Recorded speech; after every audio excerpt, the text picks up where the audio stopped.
What's good, y'all? My name is Rorvis Paradox, aka Dox Brando, the one and only voice of the locals, and I'm here today to give y'all another installment of Rorvis Reviews. I got two great local albums coming out of Arizona I think that you're going to enjoy hearing about, and if you haven't listened to them already, I highly suggest y'all do that after this episode. Make sure y'all subscribe to the channel, hit that notification bell so you don't miss when uploads drop. Make sure you follow me on IG at DocsBrando25 to stay up to date, as well as we have a Patreon now, so go ahead, join the Patreon for free, as well as if you subscribe just for $5 to be a Doxaholic, a real deal supporter, you will be getting videos days early, as well as some other content that I'm going to be curating over this time now. So if you really want to help build the community, help build foundation, and help fund your boy, you know how to do it. Well, all that being said, let's get into it. Now, the first album or project that we're going to be talking about today that's dropped recently, 2025, Blinded by Vani. Now, Vani is an artist that has been on my radar for some years now. You know, every time I bump into him, I ask, when you dropping a project, when some new music coming, asking the typical question as a consumer of music would ask somebody that is in that field, and he will always tell me, he's working on his skills, building up his craft, and when he's ready, he's going to drop something. And I'm excited to say that he has brought us a project. Now, Vani would describe himself as a versatile music artist who crafts upbeat tunes through personal experiences, hardships, exploring heartbreak, love, and lust, primarily within the realms of indie pop, synthwave, and alternative R&B. His dynamic soundscapes showcase a distinctive fusion, making Vani a compelling force in capturing the intricate emotions woven into the fabric of relationship. I think this bio that I found on his Spotify, this excerpt, pretty much sums up what he is, who he is as an artist. It's pretty spot on. All that is shown throughout this EP, and from what I was looking through, this is his first not full length project, but like multi-track EP. Yeah, I guess you could say first full length project that he's put out. And with this being 6 tracks, a runtime of 18 minutes, it's a great listen. It's very smooth, and then the replay value is high on this. I've spun this so many times throughout these couple weeks. I know at least one of the times I spun it at least 3 times in a single day. So it's definitely great music overall. But let's go ahead and get into the music now. The EP starts off with Overthinker. Now, this is a very great way to start off an album. Instantly, his vocals clicked with me. Like, I just like his voice. It's easy to listen to, and just kind of just brings you into this atmosphere that he's trying to create. The bridge and hook on here are catchy. The production from YNW Haunted, just everything just balanced out into what should be a good song. The song does have a simple structure: hook, verse, and then hook, and then we're out of here. But it's simple but effective. So when I say it's simple, it doesn't mean in the very insulting way. It means that it's very precise, it's consistent. It's sometimes the fundamentals are the best things about a product, and he does a great job. Both of them did a great job. So from production and from Vani as well, great work on here. Just a solid track just to start off the project. Now we get into the song called Trip, produced by Bloom. Upbeat bop, vocals are on point.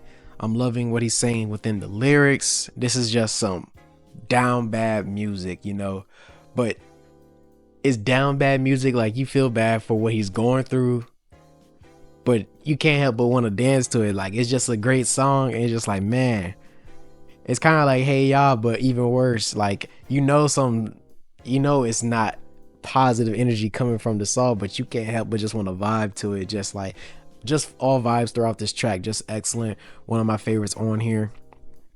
The next track, You and I, produced by Hadium. The drums on here, the guitar, so that those two elements from the beat, I don't know what it was. Like that boy laced them on here, because like instantly off here I was like, yeah, I'm like this track. I'm like that. The hook sections peak is where he peak, and like it hits to a range where him vocally and the production just meet at the point, and it's just like a moment of just like bliss, just like amazing sensations that were coming from these sections. The vocals during these moments, just like it just paired perfectly. The track definitely feels inspired. Like I know he said he's R&B with the indie pop, but I definitely throughout the project I get like a lot of 2000s rock music, you know, with the tone and the vocal inflections, the cadences, all that to say that what he did with this one was very special. It's definitely a unique amalgamation of the different genres that he may have been inspired by throughout his lifetime. The next track, Sweetheart, produced by Drag Beats. The guitar throughout the track is just instantly in love with it. This is just a very smooth song. Vani is in his like kind of like emo love track type of vibe, and it's just like I kind of want to hear. No, that's not the track I was talking about. But there's another track on here that I want to hear acoustic version of, but like that's neither here nor there. But back to Sweetheart, just you know, I don't know, just again, just like kind of like an emo love track that it gives me those type of vibes, just a very unique way to show love to someone, and it's just I don't know. I love this track. It was really cool to me. The next track, Take It Back, produced by Lick Owens. More down bad music. The hook section of this song is amazing. The production just had me locked in from the rip. The vocals of when he's expressing his emotions just cut deep. Everything was just paired well with this song. It was just magnificent. The next track, the last track on the EP, Kiss Me, produced by Joyous Reality. This is the homie, friend of the show, and I've always loved his production, and I was so surprised to when I looked at the song credits to find out that he did this, because he's such a vast producer that he could produce almost anything. So to hear that he made this, a lot of the elements started to make sense afterwards, but I was very impressed. The beat got bounced. The beat is really amalgamation of the different genres, like I was saying before, that feel like they inspire Vani, and just drops the red carpet for him to just be able to float over this whole track. Vani ends the project on a high note. This is a drug-fueled track, you know, nothing but talking about drug use, you know, knocking shawty back out, a whole bunch of shit. Like he's just talking his shit all over here. The only track with multiple verses after the second hook, so definitely adds more to it. Doesn't leave you wanting more like some of the other tracks do.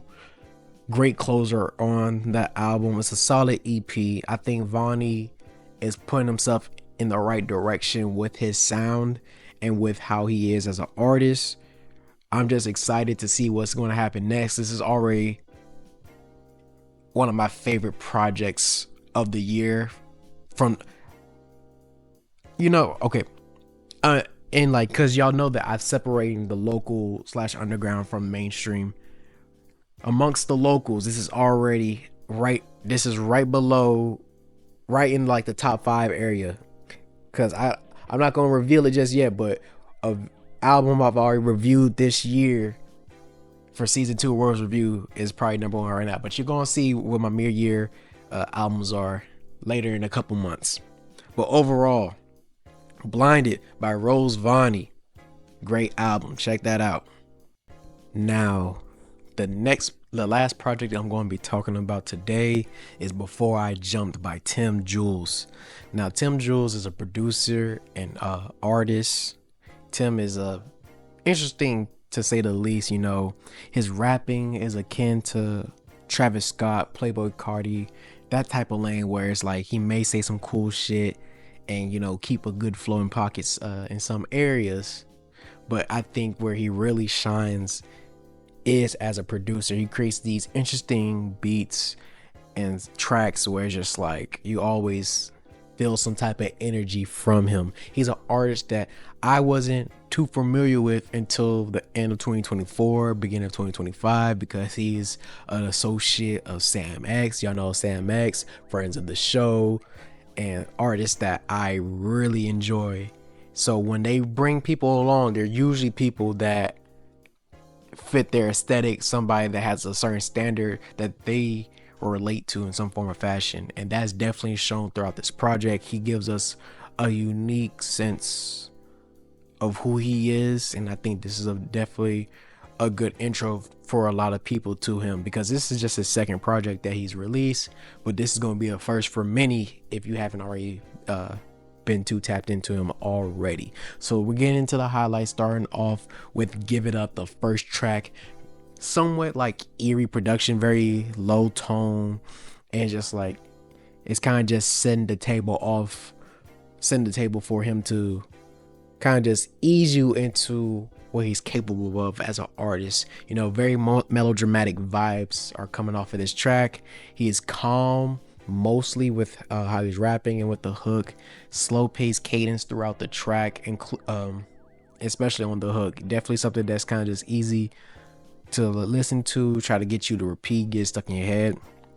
And the one exception of it being very him performing calm is when his vocal inflections like start to rise up, and this is during the back end of the first verse, and that's where it really got my attention during those high points. I was like, wait a minute, he feel like he about to go crazy, and he kind of just eases right back to where he had us in the beginning. I think it's a very solid track. It leaves you wondering what the next track is going to sound like, because when you see him perform, he's so high energy, and like the first time I see him, this dude does a backflip on stage for no reason at all.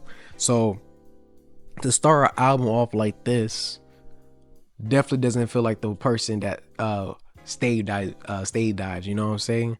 But it's still a very solid opening track, no complaints in my opinion. But this leads to my favorite track on the album, easily my favorite track on the album, and that would be Not Y'all, aka 04 Pistons. 04 Pistons. 04 Pistons.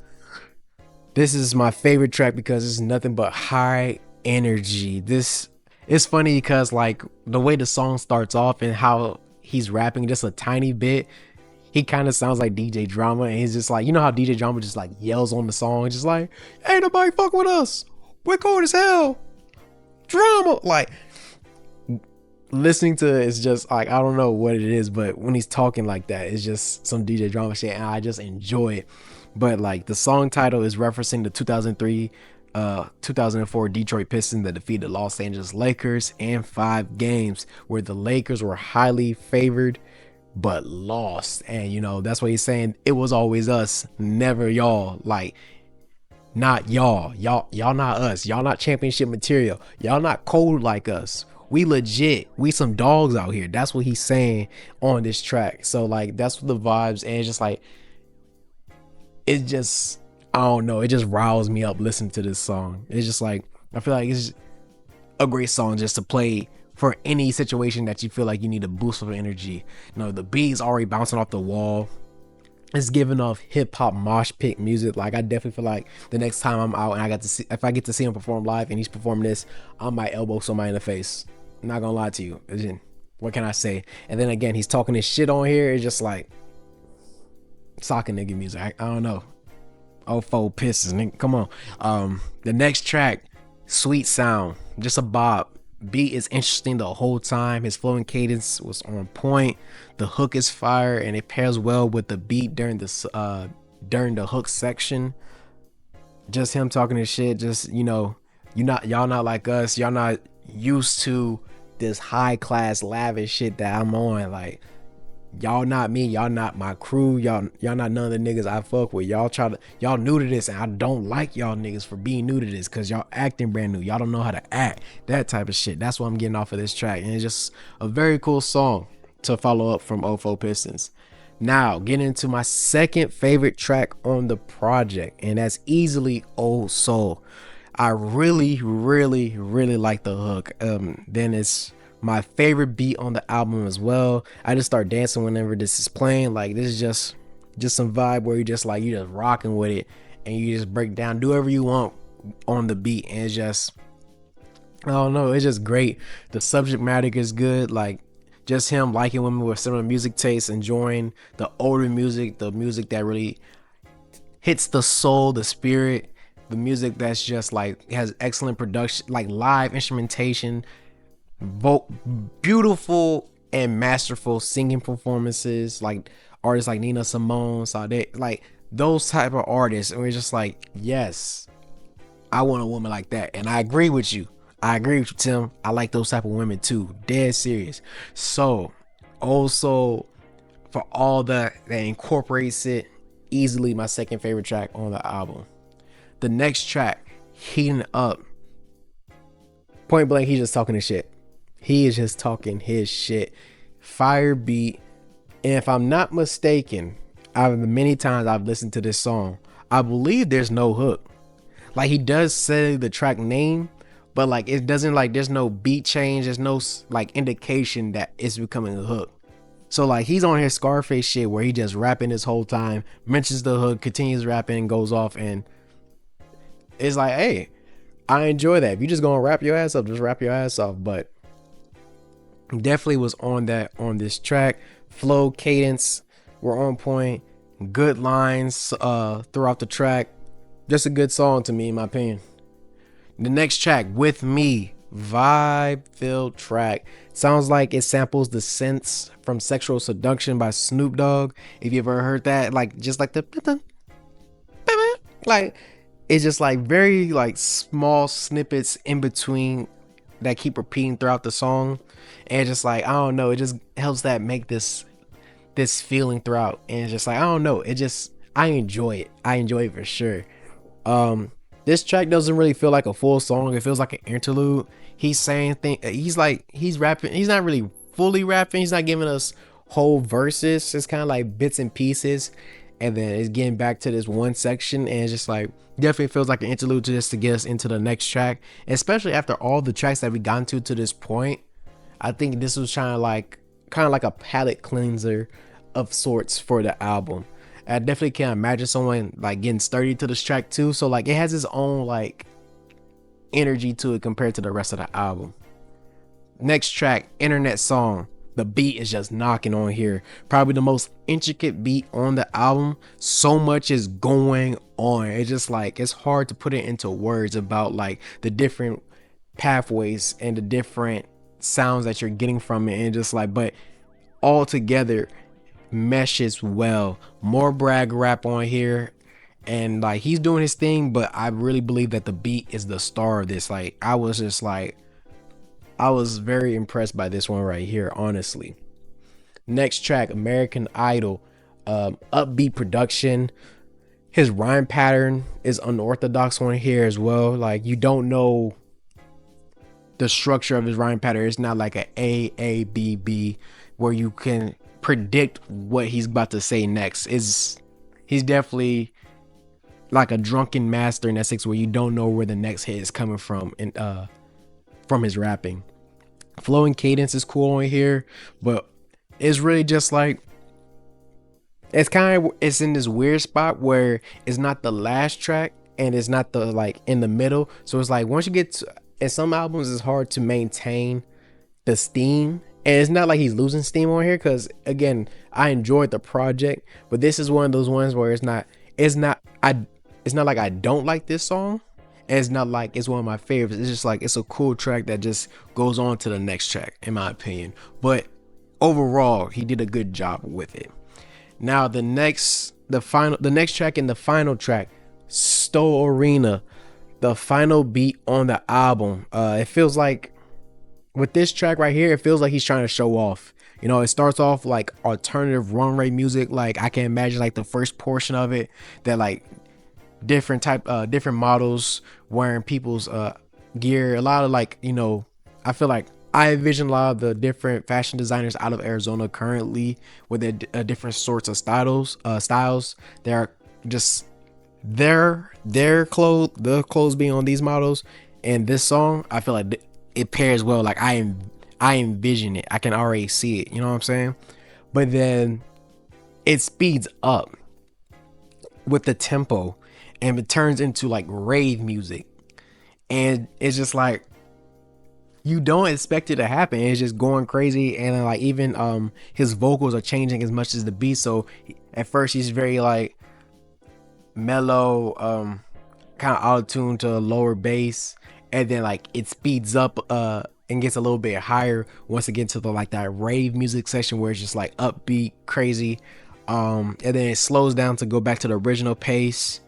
And like the way I vision this track is like a roller coaster, and it just like gets you the ups. It just ease you up, gets you crazy with the dive, boom, hit a couple corners, boom, boom, boom, and then now you're right back to where you started at. Overall, I think that this project is very, very interesting. I think that at first when I started listening to him and how he rap, I wasn't sure how I felt about him, and how it's just based off of his inflection, his voice, how he raps. I was just like, but the more I listened to it, I adapted to it, and it became something that I can enjoy. But again, his production is magnificent. It makes me want to know what can he do if he can shape his production for an artist. Like, I want to see him produce for somebody. But like, again, he can stand on his own. He definitely can stand on his own, but him as a producer is definitely somebody that it makes me want to keep an eye on and keep track of, because I want to see him work with a lot of different artists. I definitely can see that, and I can think of a couple people in mind that I think would mesh well with him. But again, overall, a very solid project from Tim Jewls. Before I jumped, four Pistons. Now, I just reviewed two great projects that just dropped recently this month, or like at least in these past 2 months. Definitely want y'all to check these projects out if you haven't already. These are two different types of artists that I think that y'all will enjoy, and I want y'all to really keep track of like I am, because I want to see what happens, the story, and what leads up to what might be major successes for these artists. Again, make sure y'all subscribe to the IG at DocsBrando25 to stay up to date, and make sure that you're liking, comment, subscribing. Make sure you interacting for we can build this up, because the more y'all help me, the more it helps you enjoy content, and the more things can get better. I am Rorvis Paradox, aka Docs Brando. This has been Rorvis Reviews, and I'll see y'all again next time. Peace.